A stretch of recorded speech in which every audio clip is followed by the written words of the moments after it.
waxay ugu dhaliyay biilaanta oo Baidoa ka jirta hadda meelahan kala maamulaha waxa laga helayaa hadii biyahan oo dhulka imaanay oo abaar dhacda biyahan dhulka imaanay hadii la waayo meesha wabida ya meesha waxa ku yaala wabi reefa ku yaala wabida u raadsanaa laakiin hatta Baidoa ku miyaala wabi ku miyaala mana hadii biyahan oo dhulka la waayo oo laga soo saaray farsamadan hadii la waayo manaha Baidoa sidii biyo ku hash mana way adag tahay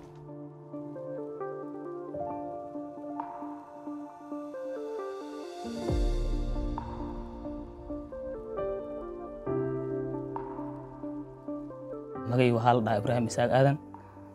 waxaan jiraa 30 waxaan ku jiray ardayda oo barabarnaysi courses-kan oo meeshan oo lagu barnaa MMC markii hore waxaan barnaynay ashar oo banaha oo theory waxaan barnaynay 3 bilood markii theory-ga aan dhameynay haddana waxaan bilawnay ashar oo practical ah sidii tuubooyinka u kala baxayaan ayaan barnay soo hataa guriga oo showerka loo hiray ayaan barnay soo manaha haamaha oo halaaween markii halaawan soo habka loo hagaajinayo waan barnay waxaan kale meesha ka faa'iiday iyadana guriyaasha oo tuubo la'aanta si tuubooyinka loo gelinay magaalada dhalinyarta waxa u badan wiilasha gabdhihii uma badna xaas dhahe gawar wiilka ma giratee bal adan istijaabi wax baro oo fiiri dhow هذا قبصن كرت هذا كله يعني ويلشي قبل اسكو مid laamo oo magaalkan halqaan uu ku yar yahay oo wiilashan aqoon badan laga soo kulmaayo wax walba oo geysan karin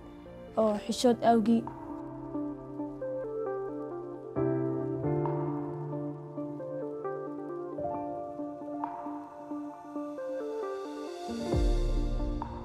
hadda gabdhahan badan dharku waxay gartaan oo dulmiin ku imaado Nairobi laga keeno